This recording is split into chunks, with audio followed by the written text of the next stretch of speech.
주역 4.0 하늘의 이치를 깨닫다. 하늘의 비밀을 파악하다.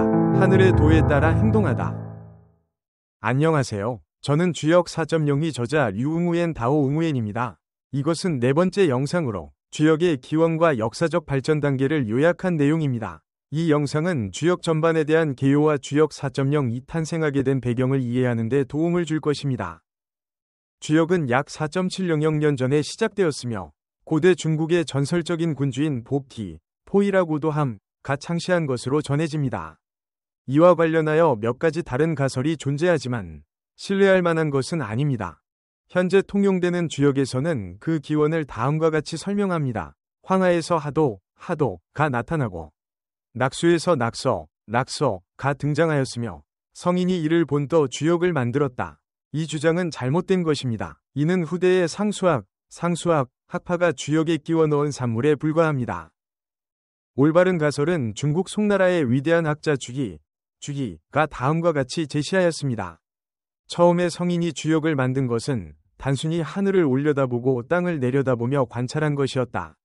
그러다 모든 만물이 하나의 음과 하나의 양의 원리를 따른다는 사실을 깨달았다. 원리가 있으면 상이 있고 상이 있으면 그 안에 자연스럽게 삭가 존재한다. 양은 홀수에 해당하고 은 짝수에 해당하는데 이는 모든 사물에 적용된다. 그래서 성인들은 이를 바탕으로 를 만들었다.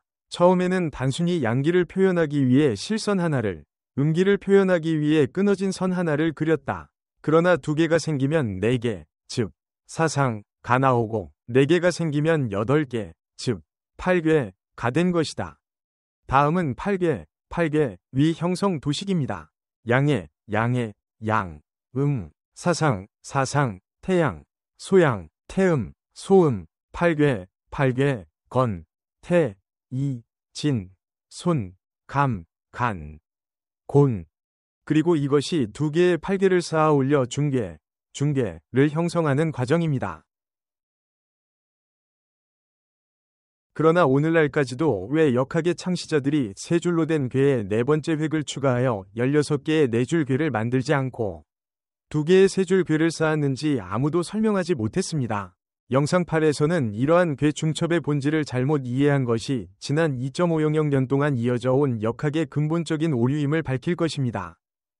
초기의 역학은 점을 치고 예측하는 데 사용되는 괴 상징만으로 구성되었습니다. 주나라 문왕시대 3.000년 이상 전에 이르러서야 64개의 중괴를 해설하는 별표 별표가 작성되어 점술과 예측이 더욱 쉬워지고 통일성을 갖추게 되었습니다.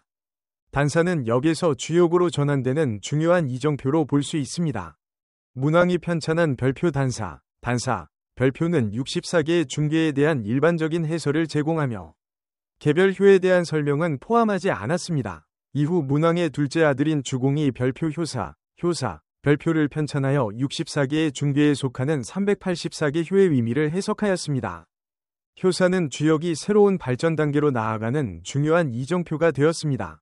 주공 이후 중국 문명은 진시황의 분서 정책으로 인해 큰 재난을 맞이했습니다.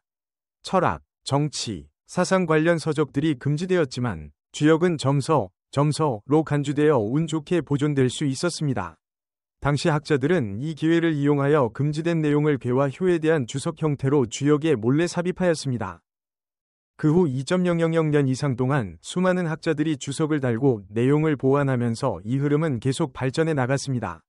그 결과 주역은 본래의 점술과 예측의 목적에서 멀어지고 철학, 윤리, 처세 등의 방향으로 전환되었습니다. 이러한 해석과 추가 작업이 별표 12 별표의 탄생으로 이어졌습니다.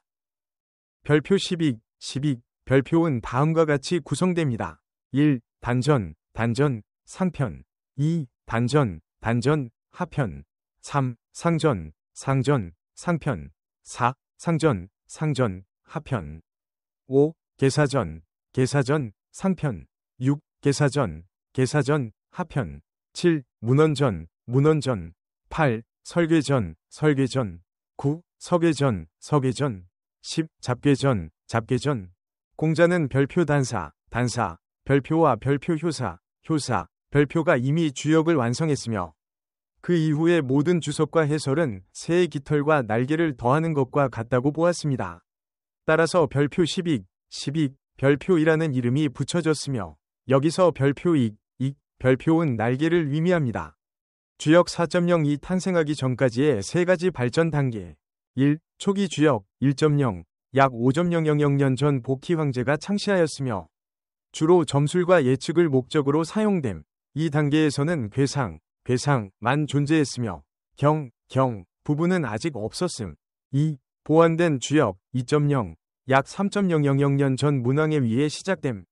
수천 년간의 점술 경험을 종합하여 64개의 중계를 해석하는 별표 단사, 별표를 편찬함. 3. 확장된 주역 3.0, 문왕 이후 여러 세대의 주역학자들에 의해 발전됨. 효사 12 등을 추가하여 별표 별표를 확장했을 뿐만 아니라 하도, 낙서, 태극도 등 새로운 개념을 도입하여 주역 체계를 더욱 풍부하게 만듦. 주역 3.0이 창시자를 누구로 볼 것인지는 여전히 의견이 분분합니다. 일부는 공자가 주역을 정리하여 유교의 5경 중 하나로 편입시킨 점을 들어 그를 창시자로 봅니다. 그러나 제 생각에는 두 개에 쌓인 3개가 하나의 6개이다. 별표라는 개념이 주역에 미친 뚜렷한 영향을 기준으로 삼는다면 주공을 주역 3.0이 창시자로 보는 것이 더욱 타당합니다. 형이상학적 추론을 바탕으로 탄생한 주역 4.0은 별표 숫자 상징론, 누메로 심볼로지, 별표를 기반으로 한 주역 3.0과 완전히 다른 접근 방식을 취하며 주역의 발전에서 새로운 시대를 열었습니다. 특히 주역 3.0이 주로 윤리, 처세, 도덕 철학을 논하는 반면 주역 4.0은 별표 천리, 청기, 천도, 별표를 탐구한다는 점에서 매우 큰 발전을 보여줍니다. 이것으로 비디오 샵 4을 마치겠습니다. 최신 영상을 놓치지 않도록 채널 구독을 잊지 마세요. 시청해주셔서 감사합니다. 주역 4.0 하늘의 이치를 깨닫다. 하늘의 비밀을 파악하다. 하늘의 도에 따라 행동하다.